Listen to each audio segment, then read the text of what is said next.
Hello mga Spark, kamusta kayo? At ngayon sa vlog po natin ngayon, pag-uusapan po natin ng mga bagay na pwede mong gawin para umiyak sa pagkamis sa iyo ang isang lalaki.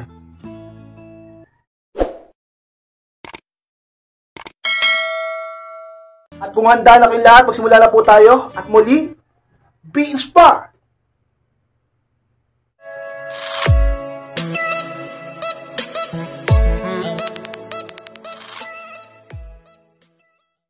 At ang unang bagay na pwede mong gawin para umiyak sa pagkamis sa iyong isang lalakis, dapat hindi ka sakit sa ulo. O pumakas pa dyan ang unang sikreto upang isang lalaki palagi kang hanapin at palagi kanyang mamiss. Alam niyo mga kids-part, mahirap para isang lalaki na mamiss ang isang babae kapag ito ay sakit sa ulo niya. Kung gusto mo na ang boyfriend mo, ang mister mo, ay hanap-hanapin ka, huwag kang maging sakit sa ulo. Kung gusto mong mamiss ka niya, at mas lalo kanyang mahalin, at mas lalong tumaas ang halaga mo sa buhay niya, huwag kang sakit sa ulo. At iiyak siya sa pagkamis sa'yo kapag wala ka. Ganyan yan, dapat kabaliktaran ang pinapakita, pinaparamdam at pinaparanas mo sa kanya. Dapat saya, kaligayahan, at pangunawa, at pasensya. Hindi sakit sa ulo, hindi ka dapat toxic. Paano kanya mamimiss kapag kaganyan ka? Talaga naman ka-inspire, yan ang unang bagay na pwede mong gawin upang ang isang lalaki ay umiyak sa pagkamis sa'yo. Huwag kang sakit sa ulo, ka-inspire. At paano pwede mong gawin ka-inspire para umiyak sa pagkamis sa'yo ang isang lalaki? Huwag kang maging bossy. Yan pangalawa, ka-inspire. Bakit naman ka-inspire kapag naging bossy ako? Hindi niya na ako mamimiss pag ganon? Alam niyo mga ka-inspire, na mga kalakihan ay mas talong minamahal at namimiss ang isang babae kapag ito ay talaga namang nagpapasakop sa kanila. Sapagkat ang mga kalakihan, nature namin dapat ang maging dominante, maging masculine, lalaking lalaki. Ngayon, paano ka na mamimiss at mas lalong mamahalin kung ikaw talaga namang laging bossy? Alam niya na kapag kausap ka niya, kapag kasama ka niya, alam niya na hindi ka okay. Alam niyo, sa mga pangit na ugali ng babae, yung bossy. O dapat maging independent ka, maging strong woman ka, pero dapat matuto kang sumunod, makinig, at magpasakop sa isang lalaki. Kahit sa Biblia. Di ba sinasabi yan? At sana sinasabi rin sa inyo ng mga magulang nyo noon, ka-inspired. Sa isang pinakatotoo, kapag ginawa mo yan, talaga namang lagi kang hahanap-hanapin na lalaki sapagkat alam niya na maginhawa ang buhay niya kapag ang babaeng yan na hindi bossy ay kasama niya. Ka-inspired yan ang dapat mong tandaan, dapat mong gawin para palagi kang mamiss ng partner mong lalaki, ka-inspired. At matlong pwede mong gawin ka-inspired para umiyak sa pagkamis sa iyong isang lalakis. Suportahan mo siya sa mga interest niya. Yung pangatlo, ka-inspired o pumak-inspired. Isa to sa pinakatotoo. Kapag yan ang ginawa mo, ang isang lalaki ay gagawin kang inspirasyon. Magmamotivate siya sa iyo. At malamang sa malamang ay magtagumpay siya.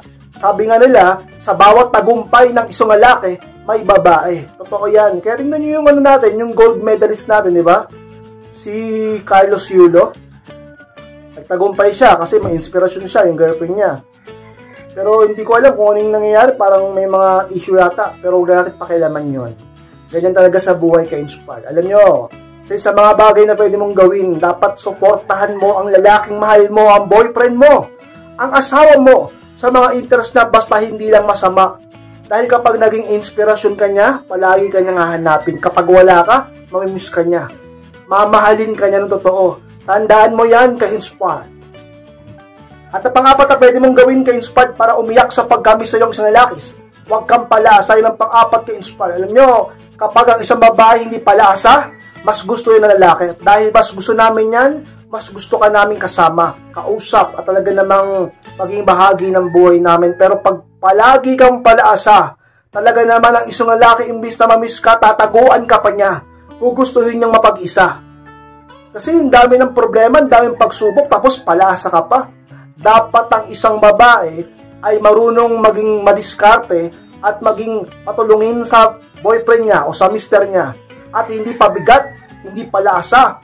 Hindi na tayo sa panahon dati na ang nagtatrabaho lang ng lalaki. Diba? Dapat matuto kang dumiskar sa hirap ng bilihin ngayon. Diba? Nagtataasan yung mga produkto. Kailangan kumilos ka din. Tulungan mo yung asawa mo.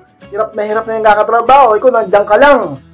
O sabihin ng iba kayo, dami rin naman ginagawa sa bahay. Marami rin naman paraan mag-work from home ka. Diba? May mga trabaho naman na pwedeng nasa bahay ka lang. Kapag gusto, may paraan. Kapag ayaw, may dahilan. Ka-inspired, walang imposible sa taong determinado. Lalo na sa babaeng determinadong makatulong sa partner ng lalaki kapag nakita ng isang lalaki na ganyan ka, na maaasahan ka at matulungin ka sa kanya, at di siya nahihirapan sa iyo, hindi nagugustuhin mawala ka, at kapag nawala ka, hahanapin at mamimiss ka niya. Pero kapag kabaliktaran, palasa ka, hindi niya gugustuhin na lagi kang andyan. Ka-inspire, tandaan mo yan, gawin mo yan, upang ang isang lalaki umiyak sa pagkamiss sa iyo pag wala ka. Ka-inspire. At naman pwede mong gawin ka-inspired para umiyak sa pagkamiss sa iyo ang isang lalaki, matutong magsabi ng no. Yan ang palima ka-inspire. Alam nyo, kapag yes ka ng yes, ang isang lalaki talaga namang imbis na mamiss ka, ay baka pagsawaan ka. Kaya matutong magsabi ng no. Huwag laging available. Huwag laging free. Upang ang lalaki talaga namang paminsan-minsan ay mamimiss ka. Dahil paminsan-minsan di ka makakasama, hindi kayo magkikita, minsan di kayo makakapag-usap dahil may mga kailangan ka rin gawin sa buhay mo. May mga responsibilidad ka, may prioridad ka, may trabaho ka, may kailangan kang alagaan, may kailangan kang gawin, may kailangan kang unahin. Diba? Hindi puro pag-ibig. Kasi kapag ginawa mo yan, masisira na ang trabaho mo, masisira pang buhay mo, o masisira ang negosyo mo, at pati love life mo masisira. Dapat balance lang. Ka-inspired, mahal ka ng partner mo. Hindi ka bawasan kapag nagno-no ka sa kanya paminsan-minsan. Pagpapakita pa yan na alam niya na isa kang babaeng high value sapagkat may prioridad ka sa buhay. Ka-inspired. So isa dapat mong gawin. Lagi mong tandaan, matuto ka mag-no. Hindi yung yes ka ng yes porket mahal mo siya. Porket sabihin natin na mahal mo siya, yes ka ng yes. Kahit busy ka, kahit na hindi ka okay ngayon. Diba? Mas gusto naman yung babae na nagpapakatotoo. Pagpakatotoo ka at laging isa yun sa magiging dahilan niya at maalala niya kapag wala ka. Mamimiss ka niya, ka-inspired. At paano pwede mong gawin ka-inspired para umiyak sa pagkamiss sa iyong lalaki? Bitinin mo siya sa mga message mo, yung pang-anim ka-inspired. Anong ibig mo sabihin ka-inspired? Alam nyo, ang sa mga way, lalo na mga LDR, is yung syempre, yung chat, yung text. At dapat hindi ka sobra-sobra kung mag-message. Hindi ka mabilis mag-reply. At hindi ka naman sobrang haba kung mag-message. Dapat sakto lang. Dapat medyo binibitin mo siya. Halimbawa, magkausap kayo ngayon sa chat o sa messenger.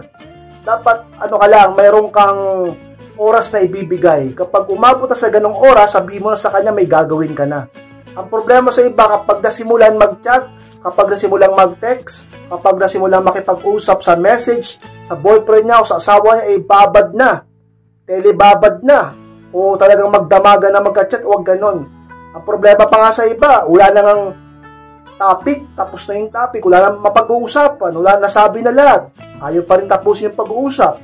Magkakasawaan kayo pag ganyan, hindi ka niya mamiss pag ganyan. Kung gusto mong mamiss ka niya, dapat paminsan-minsan, sakto lang ang oras na binibigay mo. Sapat na oras lang ang binibigay mo upang ang isang lalaki ay hindi ka pagsawaan at hanapin ka ulit niya, ka-inspired. Matutong mambitin sa mga message mo. Dapat ipakita at sabihin mo sa kanya na may mga gagawin ka pa. Ka-inspired sa mga bagay na gawin mo upang ang lalaki ay palaging mamiss ka. At mapitong pwede mong gawin ka-inspired para umiyak sa pagkamiss sa iyong lalaki. Maging maayos at mabango. Yan pampito ka-inspired. Ano yung ka-inspired? Maging maayos at mabango? Paano pag hindi kami maayos at mabaho kami? Tingin mo mamiss ka niya pag ganon? Ang baho mo, tapos ang dumi mo, ang gulo ng itsura mo. O mahal ka niya, iniibig ka at gusto ka niya, pero mababawasan ang attraction. Alam nyo, napakahalaga ng attraction sa pag-iibigan, sa relasyon. Sa isa dahilan kung bakit marami naghihiwalay, sa isa dahilan kung bakit marami nagkakasawaan, bumaba na ang attraction, hindi ka na attractive, hindi na siya na-attract sa'yo, kaya napupunta sa iba ang interest niya, kaya na aakit siya ng iba, kaya humahanap siya ng iba. Talaga naman, kaya huwag mong hayaan na bumaba ang attraction niya sa'yo. Maging attractive ka, sikapin mo araw-araw. Pilitin mong ayusin ang sarili mo at itsura mo at maging mabango ka upang palagi siyang ma-attract sa'yo. At kapag na-attract siya sa'yo, tataas ang interest na sa'yo, tataas ang value mo. Magiging malambing sa'yo, mas lalo kang mamahalin, ipaglalaban ka pa, magiging proud pa sa'yo, mamimiss ka pa, palagi ka pang hanap-hanapin, hindi ka pa ipagpapalit sa iba, at gandang-ganda pa sa'yo, ka-inspired. Mag-self-improve ka araw-araw, at lagi mong gawin yan upang isang lalaki, kapag wala ka sa paningin niya o sa tabi niya, ay lagi kanyang mamiss, ka-inspired. At mangulo pwede mong gawin ka-inspired para umiyak sa pagkamiss sa isang lalaki. Be kind, o sa Tagalog, maging mabait ka, maging mabuti ka, diba? Maging kind ka, hindi yung salbahe ka. Alam nyo, napakaraming girlfriend, napakaraming misis, hindi naman lahat pero marami pa rin mga salbahe. Inspired, dahan-dahan ka naman sa pananalita mo, totoo ba yan? Oo, maraming misis dyan, sana hindi ikaw yon.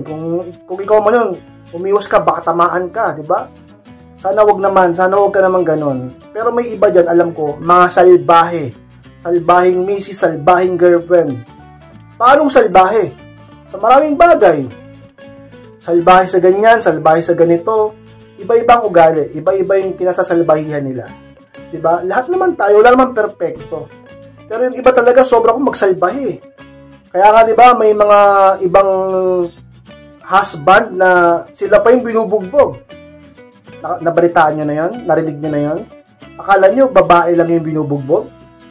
Meron din asawa, mister, binubugbog ng misis niya. Yung iba naman, ina-under, diba? Yung iba naman, kapag kakwentuhan yung kabarkada niya, sinisigaw-sigawan pa yung boyfriend o yung mister niya sa harap ng mga barkada niya, walang galang, walang respeto. O, mabait ba yun? Di ba't salbahe yun? Wala kang galang, pinapahiya mo sa mga tao. O, ano pa? Wala ka rin galang sa magulang niya. Wala kang galang sa mga kapatid niya, sa pamilya niya. O, mabait ba yun? Di ba't salbahe yun? Ano pa? May boyfriend ka na, may asawa ka na, nagsusuot ka pa ng mga ganyan, nagte-thirst trap ka pa. Ano yung thirst trap kayo sa yung nagpo-post ka ng mga nakakaakit? Dapat yung pag may boyfriend ka na o may asawa ka na, yung talagang nakakaakit, sa kanya mo lang isend. Pero syempre mag-post ka yung mga yung sakto lang, yung mga magaganda ka, sexy ka, pero yung talagang sexy talaga na nakakaakit, na alam mong hindi na tama pag pinost mo sa Facebook, sa boyfriend o sa asawa mo lang isend. Diba? Ganun yan. Ganun yan ka-inspired. Huwag kang maging salbahe, maging mabait ka. Be kind. Alam nyo, sa pinakadahilan kung bakit namin namimiss ang isang babae, dahil ito mabait. O halimbawa, kaibigan mo, o alaga mong aso, kapatid mo, kahit sino man yan, pinsan mo. Diba pag babait, yun pa yung naisip mo? Dami-dami mong pinsan, bakit yun ang naisip mo? Dami-dami mong kaibigan, ba't siya yung namimiss mo?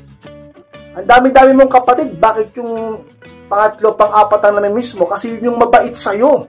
Ka-inspired.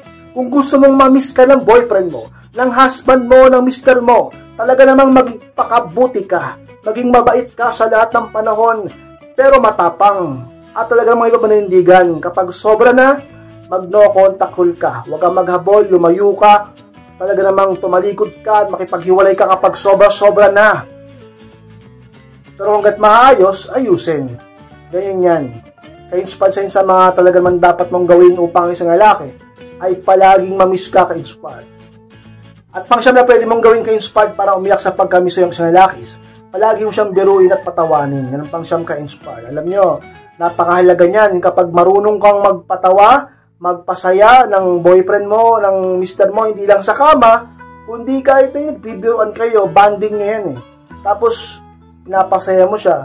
Alam nyo, ang mga kalalakihan, marami rin problema yan, lalo na kapag may edad na, o pag may pamilya na, asawa mo na, may mga anak na kayo, dami iniisip niyan.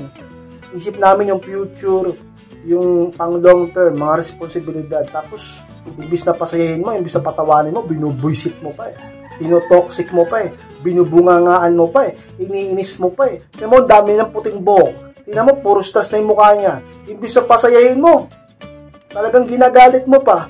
Tapos kapag pinabayaan kayo, naghahabol-habol ka, tumigil ka sa ganyan.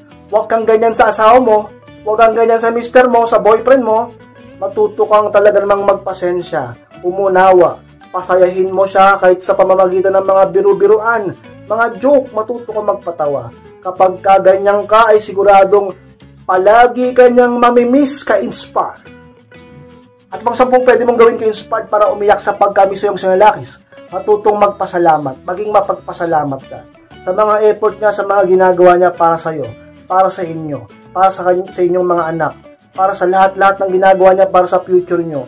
Dahil kung magiging ganyan ka, mas lalo kanyang mamahalin. At kapag mas lalo kanyang minahal, palagi kanyang hahanapin. Dahil doon palagi kanyang maiisip at mamimiss. Di niya hayaang palayo ka, di niya hayaang mawala ka, di niya hayaang matapos kayo, hindi niya hayaang maagaw ka ng iba. Talaga naman mas lalo kanyang iibigin at palaging mamimiss ka, Inspired. At malabing isang pwede mong gawin kay Inspired para umiyak sa pagkamiss ng isang lalakis. Mahalin mo ang pamilya niya. Alam nyo, sa pinakamahalaga, matuto kayong mahalin ang kanyang pamilya. Ama't ina, mga kapatid, dapat ganon. Hindi yung siya lang ang mahal mo. Ang sabi pa ng iba, ba't ko pa mamahalin yan? Ba't ko pa kikisamahan yan? Sila ba yung papakasalan ko? Sila ba yung pakikisamahan ko sa araw-araw? Hindi ganon. Mali yun. Dapat kung sino yung mahal niya, sino yung pamilya niya, mahalin mo rin. Respetuhin mo. Hindi yung sabihin mong dahilan, di naman sila yung papakasalan ko eh. Bakit sila ba yung papakasalan ko? Di ba't ikaw lang naman? Huwag ganon. Mahalin mo ang kanyang ina, kanyang ama, mga kapatid. Makisama kang mabuti. Maging ganon ka upang ang isang lalaki mas lalo kanyang pahalagahan. Makita niya, talaga sa isip at puso niya, na ikaw ang karapat dapat sa kanya, hindi niya hayaang mawala. Kapag nawala ka, iiyak siya sa pagkamis sa iyo, sa pagpapahalaga at pagmamahal sa iyo, ka-Inspired. At malaming dalawang pwede mong gawin kay Inspired para umiyak sa pagkamiss sa iyong isang lalakis. Respetuhin mo siya. Yun ang pinakahuli kay Inspired. Alam nyo, napakahalaga niyan. Upang ang isang lalaki ay talagang mas lalong tumaas ang value mo sa kanya. Napakahalaga niyan. Dahil kung wala kang ganyan, kung bastos ka, kung wala kang galang, wala kang respeto, tingnan natin kung mamiss ka niya. Baka gustuhin niya pang mapag-isa eh. Baka gustuhin niya nga wala ng partner eh. Baka gustuhin niyang mapalayo sa iyo. Baka mas gustuhin niyang wala ka kasi wala kang respeto sa kanya. Tapos kapag wala yung lalaki sa tabi mo, hahanap-hanapin mo rin, iyak-iyak pa nga yung iba dyan. Matuto ka ng respeto para hindi kanya layuan. Matuto mo siyang igalang para hindi kanya iwan. Matuto kang gawin yan para hindi kanya ipagpalit. Huwag kang kasing bastos. Bastos kasi yung iba sa inyo eh. Tapos kapag iniwan, hahabol-habol. Matuto kang rumispeto sa boyfriend mo, matuto kang rumispeto sa asawa mo, sa mister mo, upang ang isang lalaki ay talaga namang umiyak palagi sa pagkamiss sa iyo pag wala ka ka-Inspired. Max-Inspired nyo lang po. Maraming salamat po, Max-Inspired, sa pagtapos po ng vlog dito. Kung kalimutan na mag-like, comment, and share na rin po upang makatulong din tayo sa inyo. Sa mga di pa po nakasubscribe po Max-Inspired at click nyo rin po notification bell upang maging updated kayo pag may bago akong upload. Sa mga gusto magpa-coaching or magpa-advise, pakimess lang po ako sa aking Facebook, ay po yung profile picture ko at pakichat lang po ako. Pag-usapan natin yung problema sa pag-ibig and relationship. Maraming salamat, Max-Inspired. Mag-ingat kayong lahat. Mahal ko po kayo. At muli, be inspired!